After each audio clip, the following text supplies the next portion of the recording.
Ahí va.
Si ella se hubiera dado cuenta que la estaban acechando, ¿crees que hubiera podido hacer algo para evitar que se la llevaran?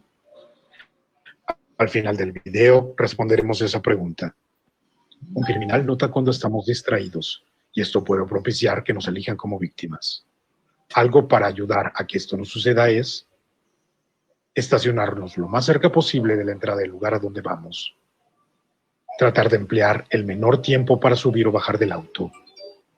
Siempre que entremos o salgamos de un sitio, recorrer con la vista a 360 grados a nuestro alrededor para notar si algo peligroso puede suceder. Si alguien sospechoso se acerca, encender la alarma o tocar el claxon del auto para llamar la atención.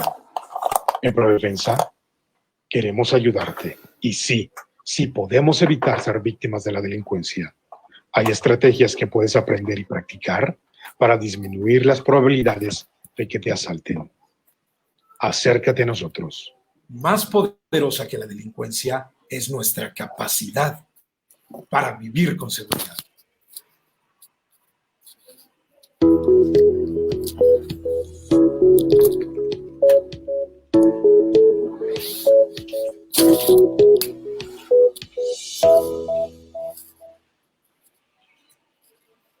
Hola, buenas tardes, ¿cómo están todos? Bienvenidos a la última videoconferencia del mes de julio. Hoy abordaremos un tema muy importante que se llama dislexia. Aprenderemos qué es la dislexia, cómo identificar la dislexia y bueno, qué mejor que hacerlo que una experta en el tema. Les presento a la maestra Lucero Sandoval Lira. Ella tiene licenciatura en psicología por la Facultad de Estudios Superiores Iztacala. Tiene una maestría en psicología con residencia en neuropsicología clínica, pero también por la Facultad de Estudios Superiores Iztacala, y es estudiante de doctorado, ya es postulante a doctorado en psicología general en neurociencias de la conducta por la Facultad de Estudios Superiores Iztacala también. Actualmente su proyecto de investigación es muy interesante, es sobre dislexia, nos comentará un poco quizá acerca de eso y hará una invitación. Tiene experiencia en evaluación, diagnóstico e intervención en trastornos del neurodesarrollo. Es coautora de capítulos de libros y también de artículos de investigación en revistas indexadas. Y bueno, es parte y asociada del equipo de Iscalti desde el 2017. Pues es un gusto tener aquí a Lucero con nosotros, quien es amiga mía. Y bueno, vamos a dejarle el micrófono a Lucero para que nos hable acerca de la dislexia. Muchas gracias por aceptar la invitación, Luz. Y bueno, te dejo para que nos hables acerca de este tema. Bueno, muchas gracias por la invitación. Primero que nada, hola, buenas tardes a todos. Estoy muy contenta de que me permitieran y me dieran este espacio para poder hablar de este tema tan interesante. Agradezco la bonita presentación de mi colega Carlos. Como bien mencionó, vamos a hablar el día de hoy de la dislexia, también conocido como trastorno específico del aprendizaje de la lectura. ¿Qué es lo que vamos a revisar prácticamente en esta ocasión? Es importante saber a qué se refiere la dislexia, cuáles son los criterios diagnósticos para poder determinar si alguien presenta o no este trastorno, con qué frecuencia se presenta también en la población en general y con qué otros trastornos del neurodesarrollo es común encontrarla presente. Además, vamos a revisar también cuál es la etiología, es decir, cuáles son las causas, qué es lo que la genera, bueno, las hipótesis que se han planteado respecto a su etiología y también los factores de riesgo que podrían predisponer a una persona o a un pequeño a desarrollar este trastorno. Además, desde el enfoque de las neurociencias cognitivas y la neuropsicología, mencionar de manera muy general qué hallazgos se han encontrado respecto al funcionamiento cerebral en pacientes con este trastorno y qué hallazgos neuropsicológicos se han reportado. Además de conocer qué sucede con una persona que fue diagnosticada con este trastorno o que no lo ha sido, cómo es que este trastorno evoluciona a lo largo de la vida y también algunos tips tanto para padres como para personal que está inmerso en el ámbito educativo o clínico, para que tengan pues una herramienta o mayor conocimiento sobre cómo poder identificar a aquellos niños que pudieran tener riesgo de desarrollar este trastorno y poder canalizarlos de una forma oportuna. Y por último, algunos tips o consejos que podrían ser útiles tanto para padres, bueno, sobre todo en esta situación en la que nos encontramos ahorita, en la que podemos hacer uso de hacer uso principalmente de la tecnología para estimular en nuestros pequeños el desarrollo de habilidades que son precursoras para la lectura, o en el caso de que tengamos algún pequeñito en casa que ya tenga el diagnóstico, también algunas aplicaciones que podrían no sernos útiles para estimular la conciencia fonológica, por ejemplo. Y para finalizar, invitarlos también a un proyecto de investigación que estamos realizando en conjunto con ISCALTI, que tiene que ver justo con este tema, con hacer un diagnóstico oportuno y brindar un programa de intervención. Entonces, pues vamos a comenzar. Bueno, ¿qué es la dislexia? En charlas anteriores que han tenido lugar hace como 2 semanas ya se ha hablado un poco acerca de los trastornos del neurodesarrollo. Entendemos que estos son alteraciones o son trastornos que tienen que ver con un déficit en la maduración neuronal o neurológica y que desencadenan diferentes alteraciones. Por ejemplo, está el trastorno por déficit de atención e hiperactividad o la discapacidad intelectual, y el día de hoy nos vamos a enfocar principalmente en los trastornos, en el trastorno específico del aprendizaje, específicamente en la lectura.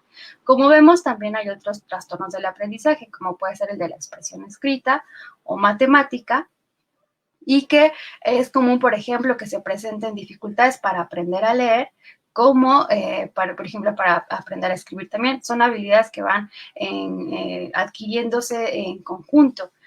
Entonces, retomando el tema en el que nos vamos a enfocar hoy, es trastorno específico del aprendizaje de la lectura, que puede implicar déficits o dificultades en cuanto a la precisión, es decir, que tienen dificultades para leer de forma correcta las palabras. Comúnmente se cometen errores de omisión, por ejemplo, que se omite alguna letra, se omite alguna palabra, incluso se hacen cambios de palabras, se lee una palabra por otra, alteraciones en la velocidad que implican que sea una lectura lenta, poco fluida, en la que se titubea constantemente, y también fallas en la comprensión.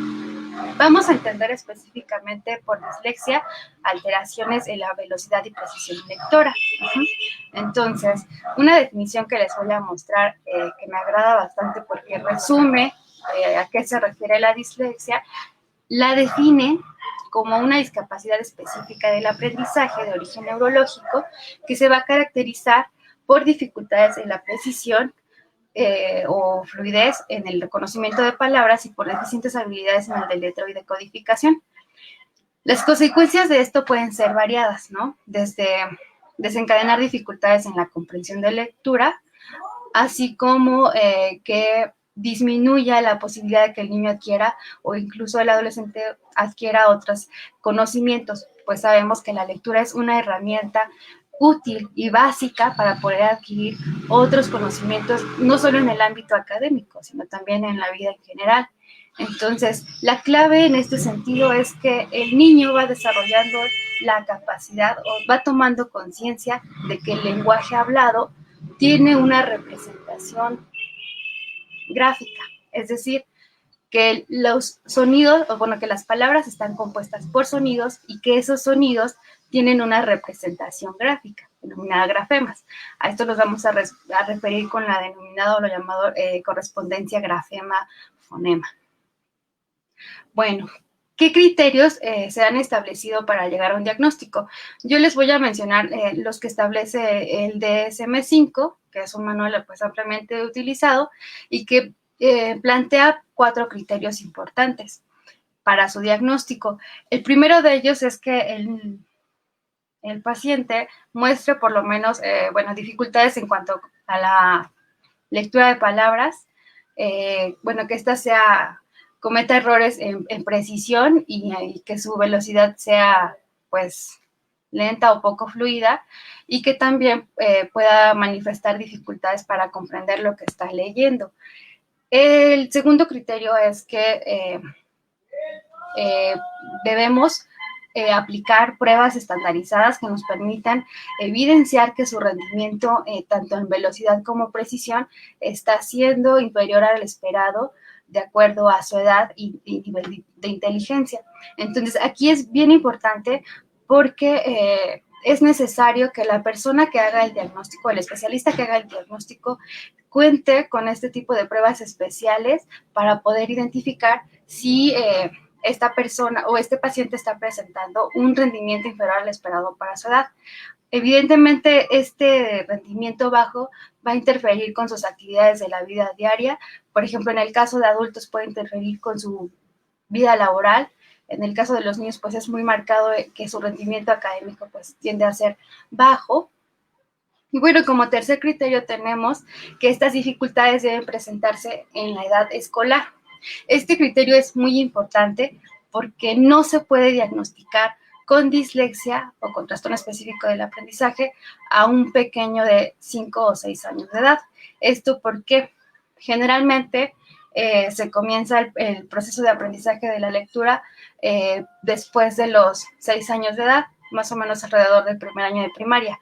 Hay quienes lo comienzan antes. Sin embargo, para hacer el diagnóstico debemos estar seguros de que el niño ha comenzado a recibir una enseñanza formal de la lectura, que es aproximadamente a los 6 años de edad, y el diagnóstico puede realizarse a partir de los 7 años, más o menos alrededor de los 8 ya consolidaron estabilidad. Entonces es a partir de ese momento en donde puede realizarse el diagnóstico de dislexia. Antes de los 7 años no es posible hacerlo.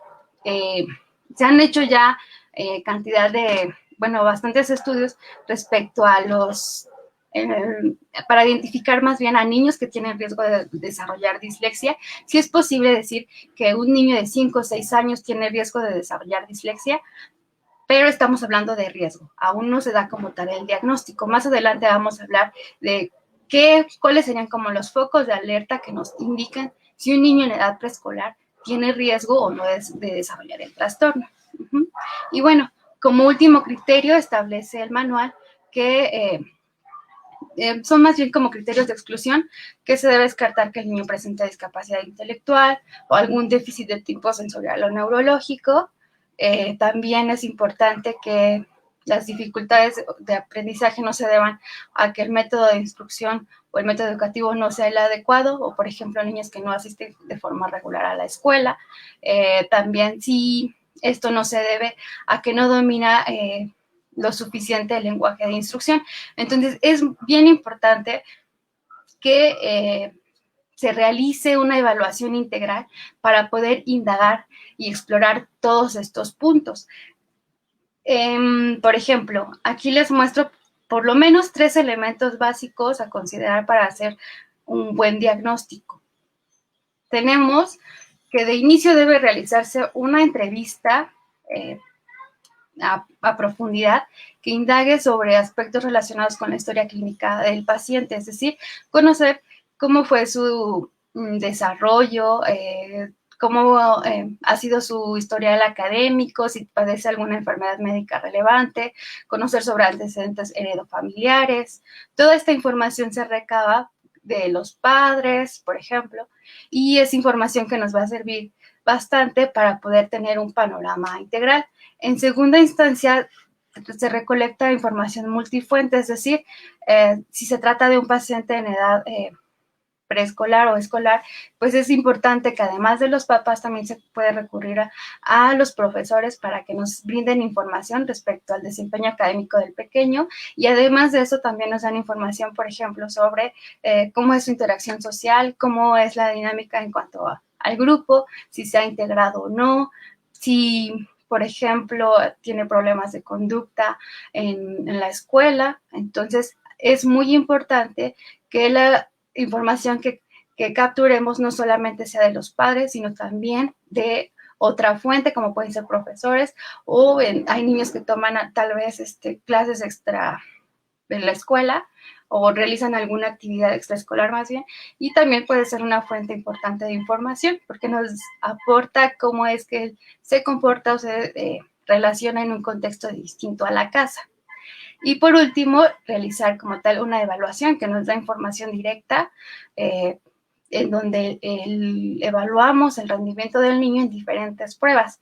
En este caso, la evaluación neuropsicológica para el diagnóstico de los trastornos del aprendizaje va enfocada en evaluar diferentes procesos cognitivos como son atención, memoria, aprendizaje, no solamente las habilidades académicas, como puede ser el caso de lectura, para evaluar velocidad y velocidad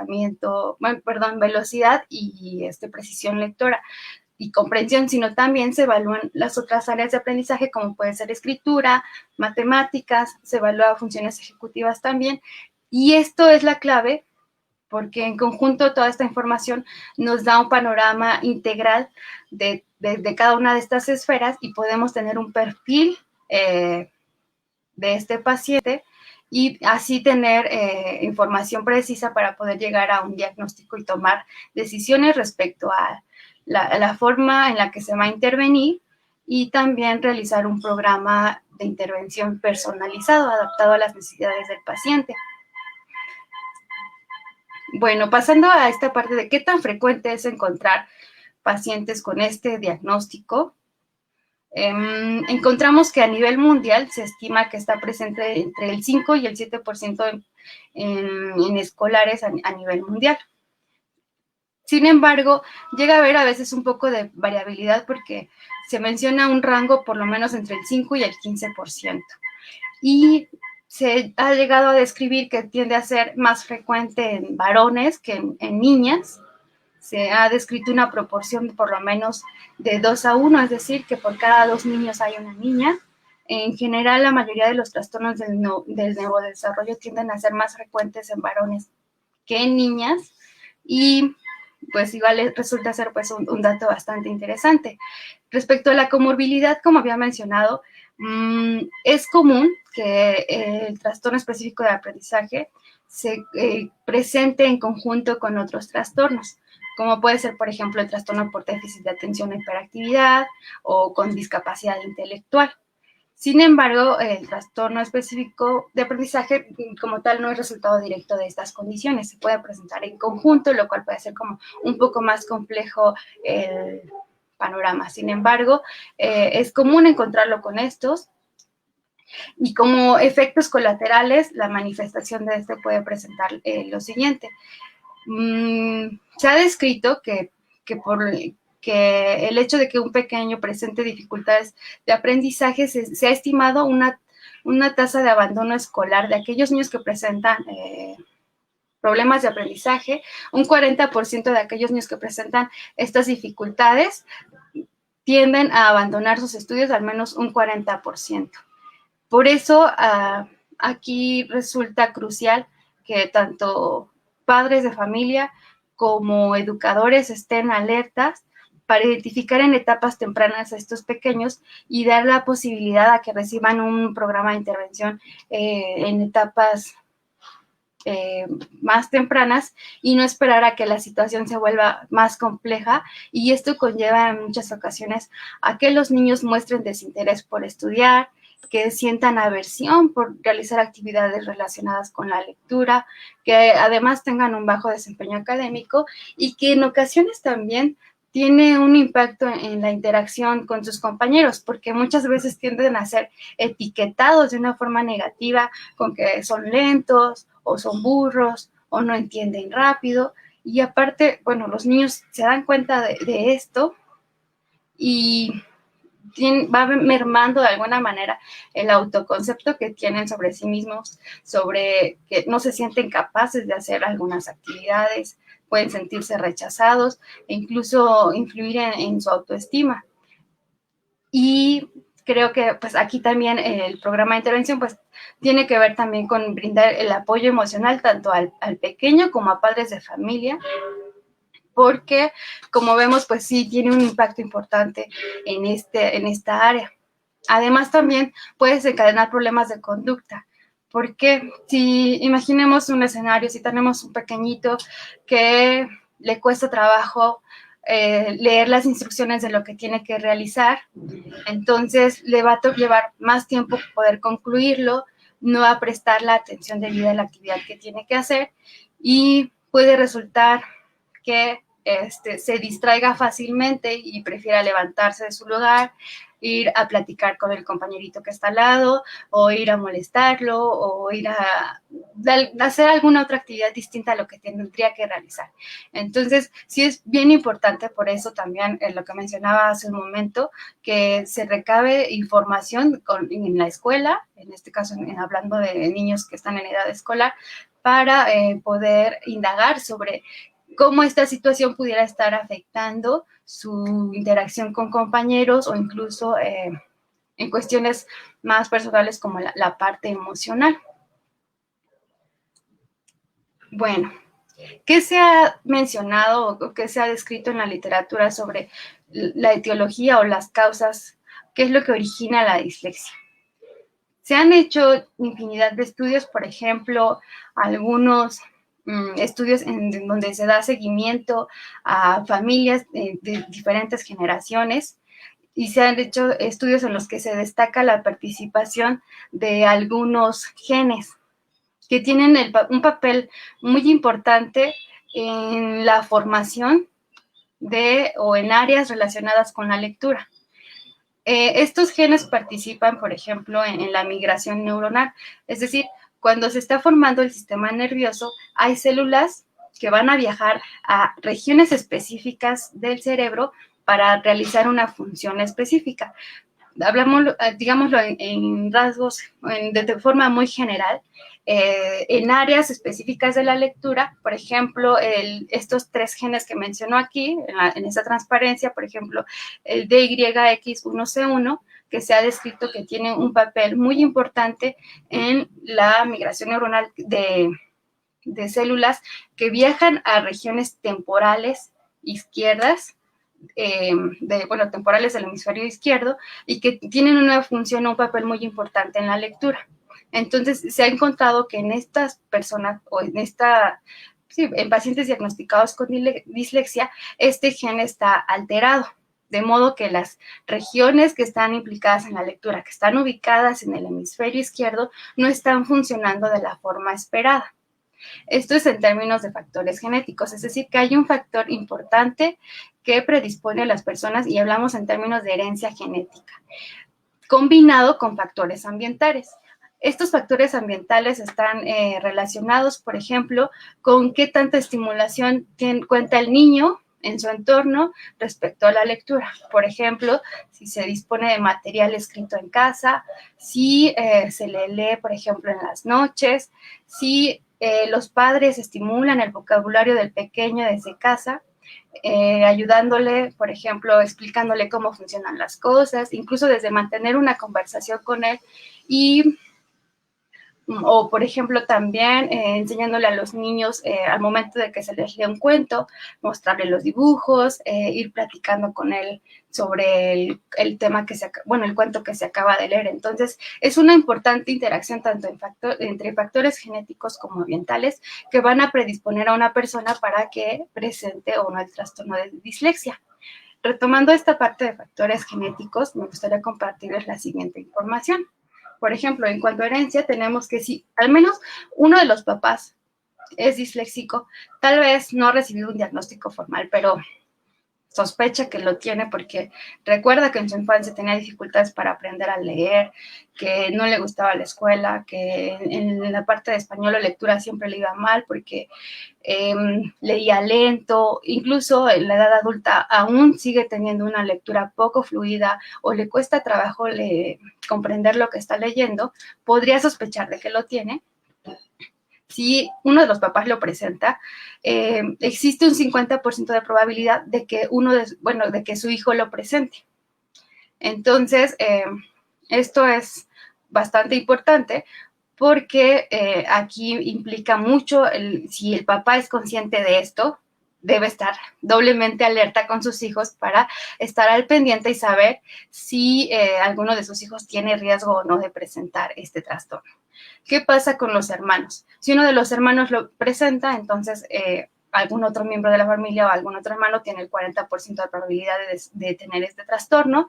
Y algo bien interesante, por ejemplo, cuando son gemelos y uno de ellos tiene el trastorno, incrementa la probabilidad, incrementa a 70% la probabilidad de que el gemelo lo tenga, ¿no? Entonces, esto es respecto a la herencia genética y vemos el peso que tiene esta variable en la etiología de la dislexia. Sin embargo, pues también vemos que el ambiente juega un papel muy importante. Podemos identificar algunas variables o algunos indicadores de riesgo. Por ejemplo, en el ámbito contextual, como les había mencionado, el entorno familiar tiene un rol esencial. Muchas veces, hay familias que sí tienen este hábito de la lectura, que buscan material con cuentos didácticos para sus pequeños y tienen como un horario, tal vez antes de dormir, te leo un cuento. Este es un hábito, yo creo que es esencial, que muchas familias deberíamos de tener. Si no lo tenemos, sería bueno comenzar a desarrollarlo, porque nos va a ayudar a promover tanto habilidades de vocabulario, como también estimular la comprensión en los pequeños. Y creo que sería bastante útil desde comentarle al niño, mira, esta es la portada, este cuento se llama así, mostrarle en dónde está el título, incluso decirle, mira, ¿de qué crees que trate? Únicamente mostrándole al pequeño los dibujos que vienen en el cuento. Es como estimular al pequeño a que genere una idea a partir de los dibujos que vienen en ese material. Y resulta una muy buena estrategia para ir fomentando en el pequeño el hábito de la lectura o el interés. Y bueno, el entorno escolar también tiene un papel importante cuando hablamos de indicadores de riesgo contextuales, porque básicamente interviene esta parte relevante del método de instrucción. Si no es el adecuado, si no hay constancia en la asistencia, si estas condiciones no se dan, pues probablemente la estimulación o la instrucción que esté recibiendo el pequeño no sea la adecuada. A nivel personal podemos encontrar, como había mencionado anteriormente, los antecedentes familiares, si alguno de los, ya sea papás o tíos, presentan el trastorno, incrementa el riesgo de que el niño pueda presentarlo. Dificultades en el desarrollo del lenguaje, me parece que es esencial porque es frecuente, no todos los niños que tienen trastorno del lenguaje desarrollan trastorno específico de aprendizaje de la lectura, pero sí es común. Por eso es clave que los papás estén al pendiente del desarrollo del lenguaje de sus pequeños, estar atentos a que si pronuncian bien las palabras, si estructuran oraciones, si son capaces de mantener una pequeña conversación de ida y vuelta, de pregunto, me respondes, ahora tú pregúntame y te respondo. Es algo que se va dando como de forma natural también. Bueno, pero implica mucho que los papás estén atentos a qué sucede con sus pequeños para saber si están desarrollando estas habilidades. Y a veces ayuda mucho, por ejemplo, de que tienen a veces más de un pequeño y entonces dicen, bueno, yo me acuerdo que cuando mi hijo a esta edad ya hacía esto, entonces, ¿por qué es su hermanito que está pasando, no? Cada niño va a su ritmo, sin embargo, sí hay etapas cruciales para el desarrollo de determinadas habilidades. Entonces, aquí es bien importante estar alertas en cuanto al desarrollo del lenguaje, porque, por ejemplo, vocabulario es un importante predictor de la capacidad lectora, entonces hay que estar atentos en esta área. También tiene que ver con si hay dificultades o déficits en las habilidades metalingüísticas o en procesos cognitivos básicos, como la atención, memoria y percepción. ¿A qué se refiere con procesos cognitivos básicos? Pues estrictamente a que va a haber, por ejemplo, para que yo pueda aprender algo es necesario que preste atención. Entonces es necesario que mi percepción, mi atención estén bien desarrolladas para que otras habilidades secundarias o más complejas puedan tener lugar. Entonces, es importante, por eso también la evaluación que les mencionaba hace un momento, considera estos procesos. Se evalúan y se determina si están bien desarrollados o si se encuentra algún déficit en alguno de estos para poder brindar la atención o a realizar un programa de intervención que se requiere o que sea necesario en este caso. Y bueno, respecto a las neurociencias cognitivas y a la neuropsicología, ¿qué es lo que se ha reportado?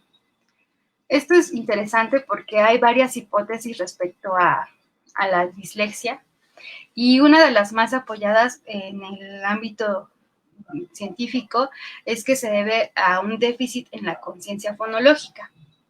¿Qué es la conciencia fonológica?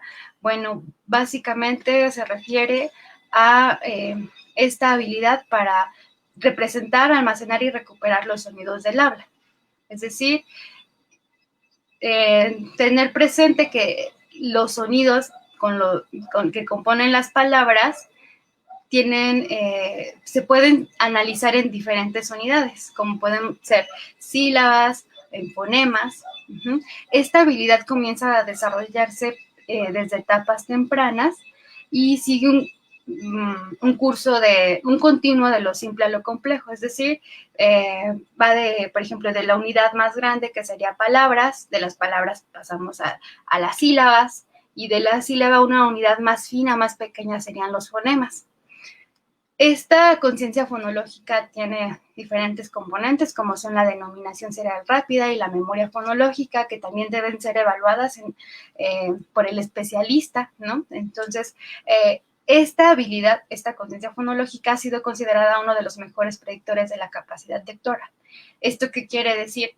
Que aquellos niños que tienen una buena capacidad, por ejemplo, hablamos de un niño de 5 o 6 años de edad que tiene una buena capacidad para dividir palabras en sílabas o identificar la rima o identificar con qué sílaba comienza una palabra o identificar que foco empieza con el sonido de ese tipo de habilidades. Si el niño tiene un buen desarrollo y es capaz de hacer esto, nos indicaría que en un futuro él tendría mayor probabilidad de desarrollar de forma adecuada la lectura.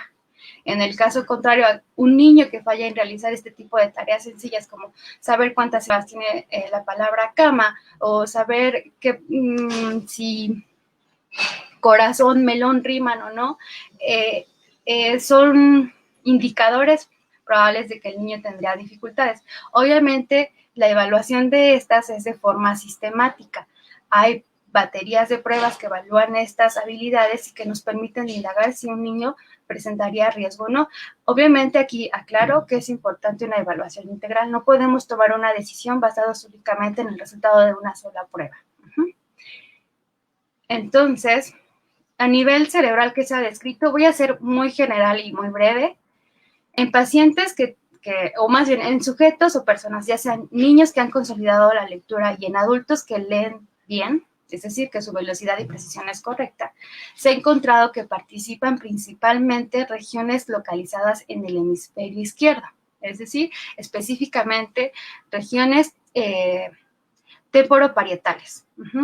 Y bueno, también frontales. Básicamente hay una estructura que nos interesa y que voy a mencionar ahorita, que es el fascículo longitudinal arqueado. No quiero ser muy específica, pero simplemente quiero mencionarles que es una estructura, es un conjunto de fibras nerviosas. Imagínense que es como cablecitos que conectan dos áreas diferentes del cerebro. Lo voy a poner en términos muy simples para que quede más claro. Estas fibras conectan dos áreas, una ubicada en el lóbulo frontal, que sería el área de Broca, y el otro el área de Wernicke. Este tracto de fibras es importante para el proceso de la lectura. Lo dejo en términos muy generales, pero lo que quiero decirles es que en pacientes con dislexia se ha encontrado que este tracto de fibras tiende a ser menor, es más delgadito comparado al de pacientes o más bien de personas que tienen una buena capacidad lectora. E incluso en algunos estudios de resonancia magnética lo que se ha encontrado que en personas que tienen una buena capacidad lectora hay un incremento de actividad en regiones que les acabo de mencionar, que son temporoparietales. O sea, ahí hay mayor actividad del hemisferio izquierdo. ¿Qué pasa con las personas que tienen dislexia, ya sean niños o adultos? Se ha encontrado un patrón similar. Disminuye la actividad o la activación en regiones temporoparietales izquierdas e incrementan las del hemisferio derecho. Se ha denominado esto como un mecanismo compensatorio, en donde tal vez al no funcionar de forma adecuada el hemisferio izquierdo en la activación de estas áreas que les menciono, se activan las del hemisferio derecho. Eso es lo que se ha encontrado. Y un dato muy interesante es qué pasa con los niños en riesgo. O sea, es posible identificar si este pequeño de 5 o 6 años tiene riesgo de desarrollar dislexia, o sea, su cerebro empieza a funcionar diferente o ya es similar al que se ha descrito en pacientes adultos con dislexia. Y bueno, pues la respuesta es sí. O sea, a pesar de que el niño en edad preescolar no ha recibido una enseñanza formal de la lectura, ya se puede observar un patrón similar al de un paciente con dislexia. Es decir, que hay poca actividad en el hemisferio izquierdo en áreas relacionadas con la lectura y se observa un poco de actividad compensatoria del hemisferio derecho. En esta imagen que les comparto aquí a grandes rasgos, la figura A, bueno, el panel A, tiene que ver en niños con riesgo de dislexia y si se fijan, el color rojo indica la activación de las áreas mientras se hace una tarea de conciencia fonológica. Y en la parte inferior se puede observar a niños sin riesgo, niños que no tienen riesgo de desarrollar dislexia y en rojo se pintan las áreas que se están activando. De forma muy general podemos observar que hay una mayor actividad en los niños sin riesgo comparados con los que tienen riesgo. Entonces, esto es muy interesante porque ya nos da indicios de que desde que se puede identificar con precisión o con mayor precisión a niños que pudieran tener riesgo de desarrollar dislexia y en consecuencia brindar una intervención pues más oportuna. Y bueno, además de la conciencia fonológica también se han mencionado otras alteraciones, como puede ser déficit de las habilidades visoperceptuales y motoras, en la atención, en lateralidad, es decir, que tenga dificultades para discriminar derecha e izquierda en sí mismos o en su entorno. También alteraciones en la memoria a corto plazo y en la memoria de trabajo. ¿Qué pasa? ¿Cómo es que evoluciona este trastorno? Si no se diagnostica o no se recibe un diagnóstico de forma temprana, bueno, pues aún en la edad adulta se puede realizar un diagnóstico. Esto es importante, o sea, no importa si tal vez de pequeño no lo recibiste, pero si esta condición o esta situación sigue repercutiendo en tu vida diaria, pues se puede buscar ayuda, se puede recibir un diagnóstico todavía y también recibir estrategias para apoyar en este sentido. Hay que tener claro que presentar este diagnóstico no es una limitante o no es una condición para no tener éxito académico. Claro que se puede, pero la clave pues es que el niño reciba la atención necesaria para que pueda desempeñarse con éxito en la escuela. Como había mencionado, el apoyo emocional también es crucial porque, como bien mencioné antes, pues es común que esta situación afecte su autoestima. Incluso también en el entorno familiar se desencadena en ocasiones una dinámica un poco complicada porque llega el momento de hacer la tarea y el pequeño muestra renuencia o aversión para hacerla. Los papás también ya no saben cómo abordar al pequeño para que haga las actividades. Puede haber poca paciencia, intolerancia, desconocimiento sobre cómo acercarse y cómo apoyarlo para que el niño coopere y haga de la mejor manera la tarea. Entonces, ahí es bien importante también pues que los papás se les brinde información sobre qué es lo que sucede con estos niños, qué estrategias pueden implementar para sobrellevar esta situación y en todo caso el beneficiado pues sea el pequeño. Y, ok, bueno. ¿Qué se trabaja ya para la intervención? Hay diferentes programas, la mayoría de ellos están enfocados en esto que les voy a mencionar ahorita. Uno es en el entrenamiento de la conciencia fonológica, que implica pues tareas de análisis y síntesis silábico y fonémico. Estas tareas pues deben ser implementadas de forma sistemática porque cada una de ellas tiene cierto grado de complejidad.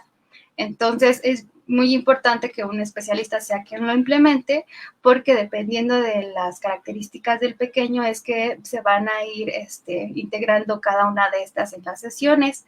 A la par se va trabajando también el aprendizaje del alfabeto, para que el niño vaya tomando conciencia de que los sonidos del habla tienen una representación gráfica, y entonces estas actividades deben ser entretenidas o deben ser lo más posible lúdicas, para que el niño vaya cambiando un poco esta perspectiva, o que no lo asocie como tal con las actividades que realiza en la escuela o con la dinámica que lleva en casa. Y la verdad es que sí funciona mucho hacerlo así, porque los padres se van dando cuenta de que el niño ya muestra menos evitación por realizar actividades relacionadas con la lectura. Incluso pasa que se dan cuenta de que el niño solo, sin que alguien le esté diciendo, a ver, lee esto, comienzan a hacerlo por iniciativa propia. Entonces es importante plantearlo de esa forma para que dé buenos resultados. Y también se trabaja con la parte del reconocimiento léxico y automático de palabras, con la finalidad de aumentar la velocidad lectora. Y bueno, ya vamos a continuar con esto para, bueno, cómo saber si mi hijo tiene dislexia. Creo que esto es bastante importante y puede ser muy útil para muchos de nosotros. Cuando están en edad preescolar, de inicio es centrarnos o enfocarnos en que su desarrollo del lenguaje vaya siendo lo más apegado a lo normal. Es importante darse cuenta si tiene dificultades para aprender nuevas palabras, si le cuesta trabajo pronunciarlas de forma correcta, si vemos que le cuesta trabajo aprenderse incluso los colores o los números del 1 al 10 o del 1 al 20, si vemos que a pesar de que constantemente con él estamos practicando el aprendizaje de estas y le cuesta trabajo, hay que estar alertas. También si, por ejemplo, las canciones infantiles son muy comunes en el preescolar, entonces si vemos que a nuestro pequeño le cuesta trabajo, pues estamos hablando de que sus habilidades de lenguaje o su aprendizaje no está siendo el adecuado para ese momento. Entonces hay que estar alerta en este momento. También si papá o mamá tienen antecedentes de dificultades de aprendizaje, pues estar alerta. ¿Qué pasa ya en la edad de preescolar? Tal vez sean niños mayores de 6 años, incluso 11 o 12. ¿Cómo podemos sospechar de que tienen este trastorno? Pues bueno, es que su rendimiento en velocidad y precisión lectora es bajito, constantemente cometen errores de sustitución, omisión, cambian palabras, titubean, incluso se saltan renglones. Ya comienzan a desarrollar una marcada evitación por realizar actividades que tienen que ver con leer. Tienen incluso también marcados errores de ortografía, invierten números y letras al escribir. Entonces, son como algunos de los indicadores bastante comunes en pequeños en edad escolar que habría que estar pues atentos. En la adolescencia y edad adulta es muy similar. Podríamos agregar, por ejemplo, que también cuando se trata de leer alguna lectura y tienen que realizar una síntesis o un resumen sobre esta lectura o lo que acaban de leer o que comprendieron, les cuesta trabajo. Normalmente las actividades que tienen que ver con lectura les llevan mucho más tiempo. Se dan cuenta que dedican mucho tiempo a este tipo de actividades. Incluso su interés o motivación por leer pues tiende a ser como menor, ¿no? No es como una actividad que disfruten o que busquen realizar. ¿Qué tips podríamos sugerirles? Tanto, bueno, principalmente a papás, y considerando la situación en la que nos encontramos ahorita, desafortunadamente, en donde pues tal vez nos preocupa que nuestro pequeño pudiera tener o no el trastorno, o qué podríamos hacer, tal vez no lo tiene, pero nos gustaría estimular algunas de estas habilidades precursoras. Pues las sugerencias serían las siguientes. Por ejemplo, en el caso de preescolares, desde un principio ya les había mencionado yo, la lectura de cuentos es algo bastante recomendable porque de inicio estimula la imaginación del pequeño. También pues es un momento de disfrute o de compartir tiempo con mamá o papá. Enriquece el vocabulario del niño. También desde ahí podemos aprovechar al pequeño para enseñarle el sentido o la dirección en la que se debe de leer, que es de izquierda a derecha, de arriba hacia abajo. Mencionarle dónde está el título, preguntarle qué le gustó, qué no le gustó. También estar atentos a que el pequeño pronuncie de forma correcta las palabras. Es muy común y ha tocado escuchar bastante en consulta de que luego llegan pequeños con dificultades de lenguaje, ya cuando tienen 4 o 5 años, y entonces la pregunta es, ¿qué pasó cuando el pequeño tenía 3, ¿no? Que, o sea, a veces los papás se confían y piensan en que en algún momento el niño va a hablar bien. Entonces lo dejan pasar y el problema crece. Entonces es importante no confiarse, estar alerta para cerciorarse de que el desarrollo del lenguaje sea el adecuado. Incluso pueden aprender canciones juntos. Ahora hay bastantes recursos que se pueden utilizar para estimular estas habilidades. Ya en el caso de escolares, algunas sugerencias pueden ser enfocarnos en cuáles son los intereses de los pequeños. Por ejemplo, si les gusta mucho el fútbol, comprarles alguna revista de fútbol. O sea, es como invitarlos a través de aquellos temas que les interesan a la lectura.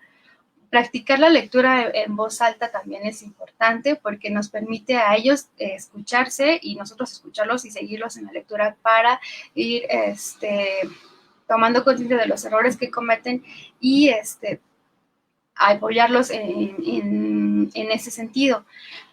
Entiendo que a veces para los papás puede ser un poco complicado esta cuestión porque imaginemos a un pequeño o alguien de 11 años de edad que ya lleva una historia de dificultades y que tal vez no ha recibido la intervención adecuada. A veces en cuanto a la dinámica de hacer la tarea o de estar al pendiente de que cumpla con las actividades escolares puede volverse un poco compleja porque los papás también a veces puede ser que busquen evitarlo o que ya no sepan cómo acercarse. Entonces, sí es necesario que traten en la medida de lo posible ser comprensivos, un poco tolerantes y tratar de evitar que el momento se vuelva tenso o estresante para el menor y sobre todo buscar ayuda para que reciban la información necesaria para que puedan apoyarlo a ellos y también ustedes como papás pues reciban las estrategias necesarias para poder sobrellevar esta situación. Y bueno, ya casi para terminar, sugerencias. Algo importante que también quería mencionar es descartar que el pequeño tenga problemas visuales auditivos. Esto también es clave porque a veces los padres desconocen si su pequeño requiere lentes o no y a veces es muy común que no se den cuenta y el pequeño se esfuerza considerablemente porque no alcanza a ver lo que está escrito en el pizarrón. Y a veces cuando ya les realizan un examen para determinar si requieren o no lentes, eso puede ser como de gran ayuda. Entonces, parte del diagnóstico también requiere que se explore esta situación, ¿no? Descartar que no tenga, que requiera o no lentes, que tenga una buena audición, y esto se puede hacer con el apoyo de un neurólogo. O con algún optometrista, dependiendo también de la historia clínica del paciente, se puede ir canalizando según las necesidades de este. Y la relevancia de que se haga una evaluación neuropsicológica aquí es clave porque esto nos va a dar información sobre cuál es el perfil cognitivo del pequeño, qué procesos cognitivos están bien desarrollados, cuáles están, deficientes y de ahí generar un programa o una estrategia de intervención que nos permita apoyar al pequeño en lo que requiere y también dar información a los padres de familia sobre qué hacer. Y bueno, les comparto la información de algunas aplicaciones gratis. Digo, estas no sustituyen la intervención porque evidentemente un programa de intervención requiere una evaluación y requiere también una implementación sistemática y estructurada de diferentes actividades encaminadas a cumplir un objetivo. Estas pueden ser una herramienta de fácil acceso que pueden ayudarnos, por ejemplo, a estimular la motricidad fina, habilidades perceptuales, enriquecer el vocabulario del pequeño. La mayoría de estas son gratis.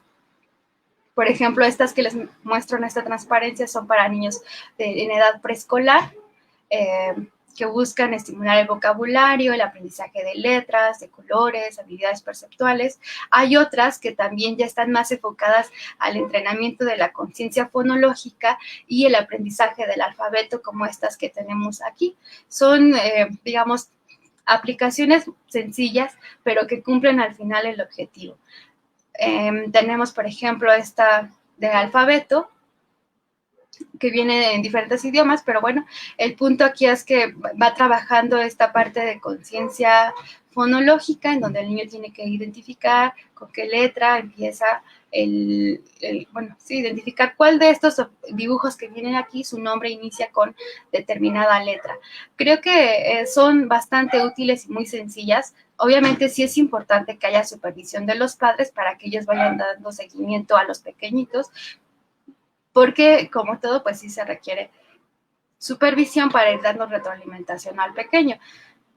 Además de estas está, por ejemplo, unas que ya como tal trabajan conciencia fonológica, son muy sencillas, son tareas simples de análisis y síntesis silábico, que igual no tienen ningún costo. Estas son para sílabas, estas otras son para trabajar, por ejemplo, esta de escribir con sílabas sonidos me gustó bastante, porque para niños que ya tienen cierto conocimiento sobre la correspondencia grafema-fonema, puede ayudarles a consolidar, ya por ejemplo, esta parte de lectoescritura, en de ir construyendo con sílabas los nombres de las figuras que se muestran en la pantalla. Entonces, son tareas bastante sencillas que pueden ser útiles ahorita, y tenemos otras que ya son como un análisis más, bueno, son tareas más complejas, podría considerarse, porque son tareas de síntesis y análisis fonémico, que son estas que les muestro aquí, son bastante útiles. Y bueno, estas últimas que les voy a mostrar, aquí ya tienen que ver más bien con la lectura, son para niños más grandecitos después de los 8 años. Vienen cuentos, vienen trivias relacionadas con el cuento que acaban de leer, vienen algunos juegos. Entonces, creo que es información que podría ser útil para padres de familia que estén interesados en alguna aplicación que pudiera serles útil para este momento, ¿no? Que ahorita los pequeños están pues en casa y sería como una buena opción. Y bueno, para finalizar, me gustaría invitarlos a un proyecto de investigación que estamos realizando en conjunto con ISCALTI y la FES Iztacala, que justo tiene que ver con el tema que les acabo de mencionar. El objetivo del proyecto es invitar a padres de familia que tengan niños entre 5 y 6 años de edad, que estén interesados en saber cómo están desarrolladas estas habilidades prelectoras y conocer si su pequeño tiene riesgo o no de desarrollar dislexia. A aquellos niños que tengan riesgo se les está brindando de forma gratuita un programa de intervención. Ahorita, por la situación en la que nos encontramos, estamos adoptando el modelo de intervención en línea. Adicional a se les brinda de forma gratuita una evaluación por un médico neurólogo, obtienen información sobre el perfil cognitivo de su pequeño, es decir, saber qué habilidades están bien desarrolladas, cuáles no, reciben igual retroalimentación sobre qué estrategias o cómo podrían mejorar o intervenir dependiendo de si se encuentra algún déficit en alguna área. Aquí es importante que los niños o padres de familia que quieran que sus pequeños participen, es que consideren que su pequeño no sea zurdo, que sea hablante nativo del español y que no tenga algún otro trastorno del desarrollo, como por ejemplo autismo, TDAH, ¿no? O alguna enfermedad médica relevante como epilepsia. De cualquier forma, en la página de ISCALTI está presente esta información, igual por si quieren revisarla o si tienen alguna duda pueden escribirme a mi correo lucero@iscalti.com. Bueno, por mi parte sería sería todo y pues iniciamos la sesión de preguntas.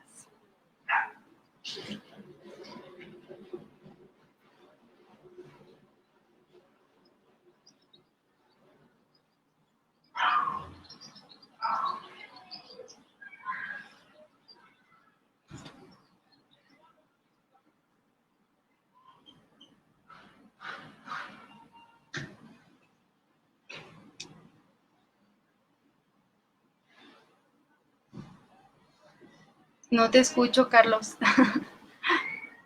Ay, perdón. Solo vi que apareciste, pero no te A ver si escuchaba. ahorita conecta el micrófono. Oye, no, te comento que tengo una situación muy compleja aquí en casa, Sí. entonces no me va a dar tiempo, yo tengo que salir ya. Entonces, No te preocupes. Jenny está aquí, no sé si Jenny puedes hacerle las preguntas a esta Lucero y terminar el live con ella, por favor.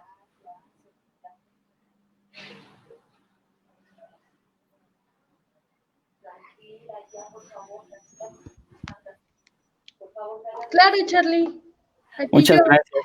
atiendo las preguntas Gracias. Una que están disculpa. conectados. Sí, no te preocupes. Una disculpa a todos, tengo que salir, pero bueno, las dejo en buenas manos. Muchas gracias, Luz.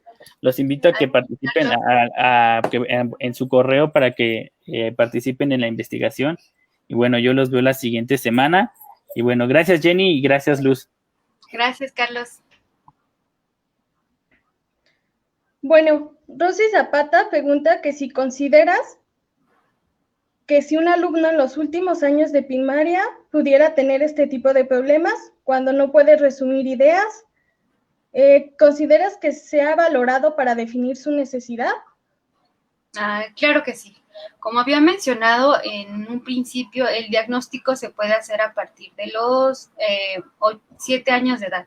Entonces, es común a veces que no se dé una evaluación antes porque tal vez el problema no era considerado grave.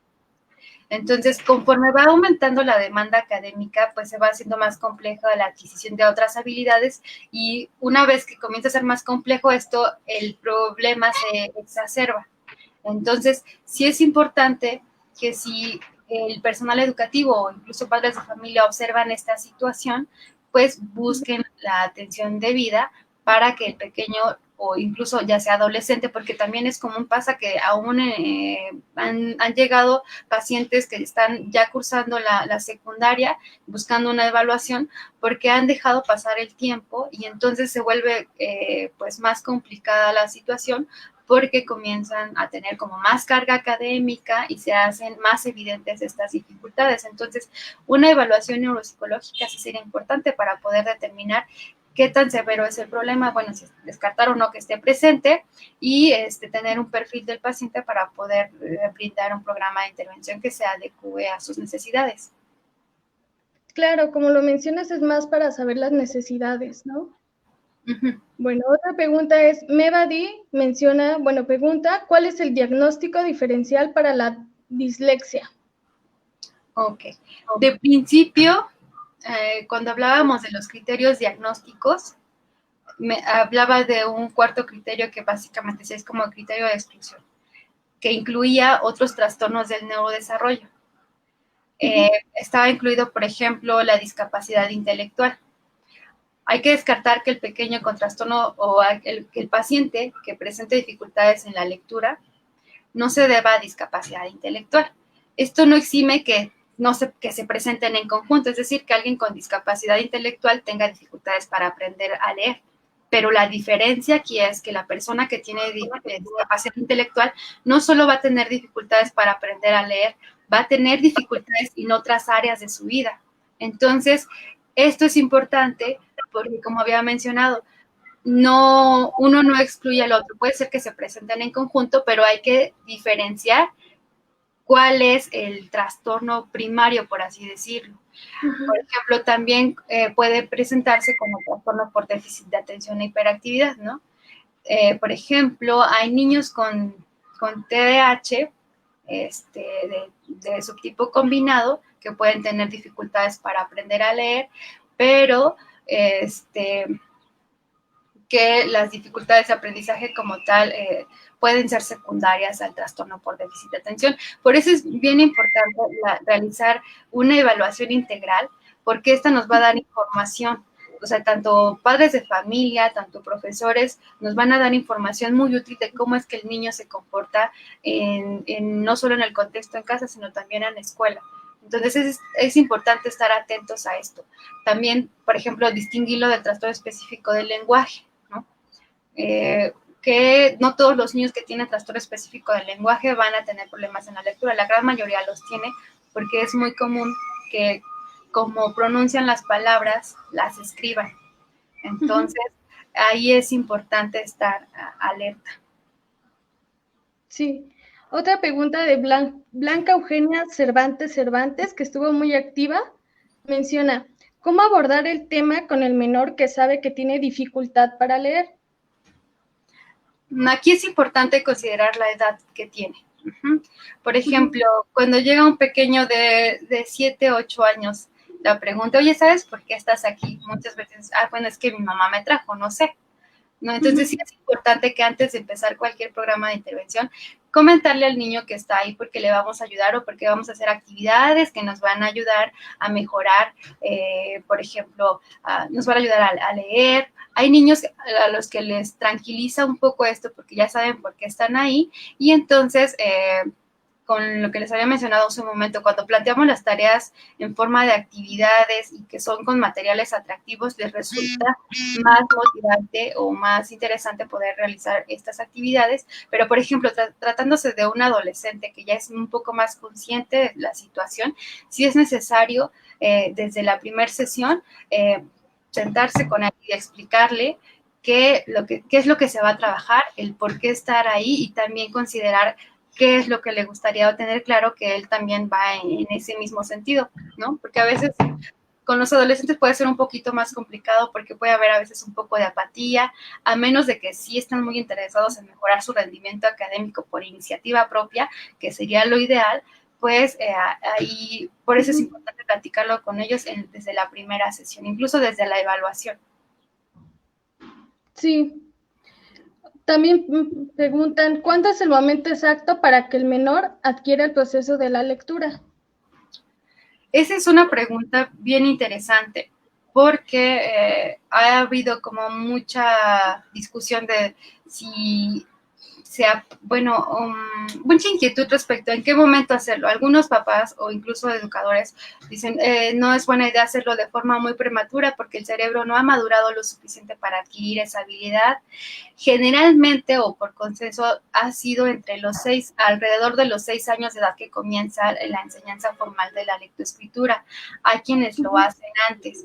Como tal, desde mi perspectiva, lo que estamos haciendo es respetar esa ventana de tiempo que es alrededor de los 6 años y únicamente enfocarnos en los precursores, es decir, entre los 5 y 6 años en los precursores, es decir, esos precursores de la lectura son habilidades previas a la lectura, no es como tal la lectura, son la base para la adquisición de la lectura. Entonces, esa sería mi respuesta, alrededor de los 6 años de edad. Okay. Linda Martínez pregunta si el problema con la R puede resolverse después de los 7 años. Claro que sí. La adquisición de la pronunciación de la R se adquiere es de los últimos fonemas en adquirirse y es alrededor de los 7 años como límite.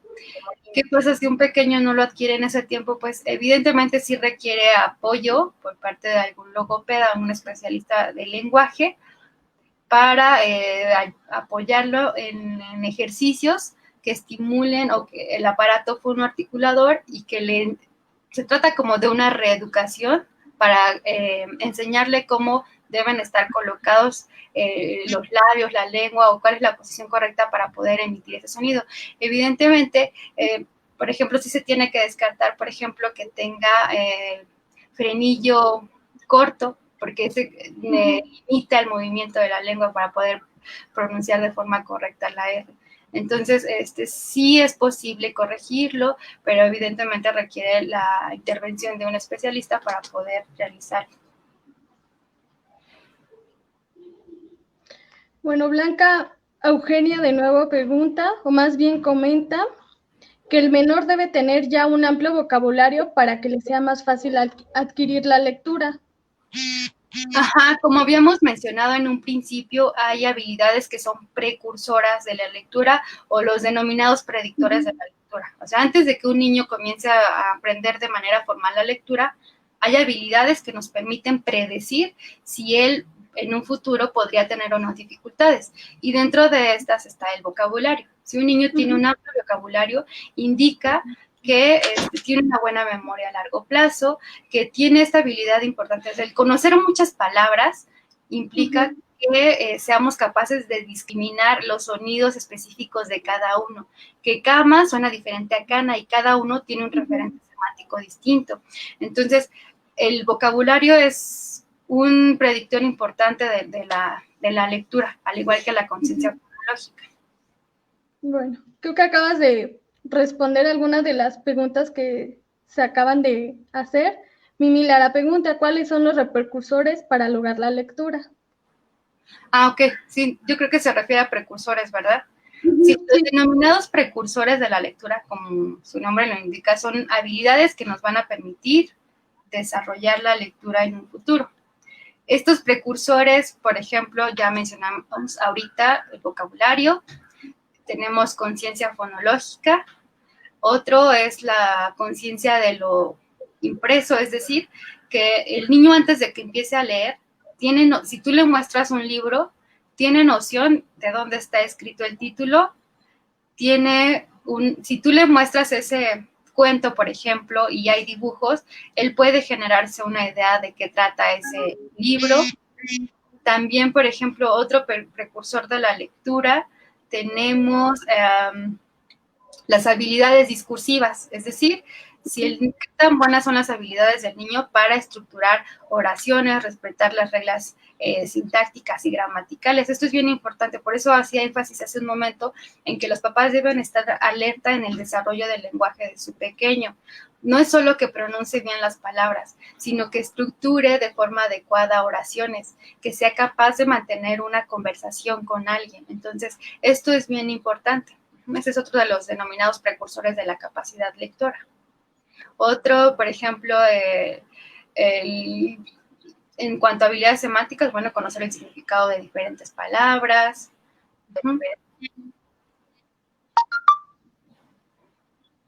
¿Hay alguna otra pregunta, Jennifer? No, creo que son todas. Ah, muy bien. Te felicitan porque dicen que es un excelente tema y que es una excelente convocatoria. Rosy Zapata menciona que es una excelente convocatoria, que espera que la investigación sea exitosa y después nos cuenten los resultados. Sí, la verdad es que es un proyecto muy bonito. Estamos, la verdad, abiertos a que cualquier persona que esté interesada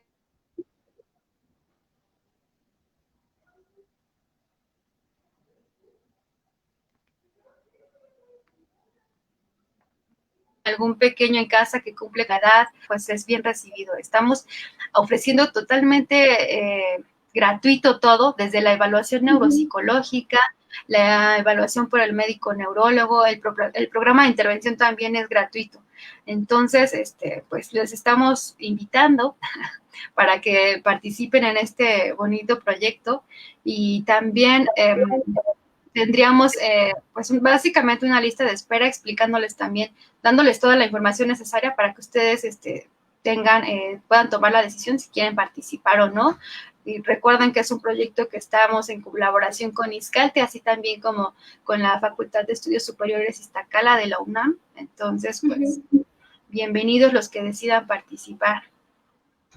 Sí, creo que es muy interesante todo este tema y muy amplio.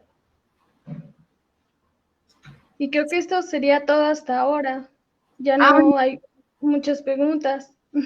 Muchas gracias por participar y muchas gracias a todos los que se conectaron. El próximo jueves tendremos otro tema. Estamos viendo cuáles son los siguientes temas del siguiente mes, entonces estén a la espera. Muchas gracias. Gracias. Que estén muy bien. Gracias a todos. Bye. Bye.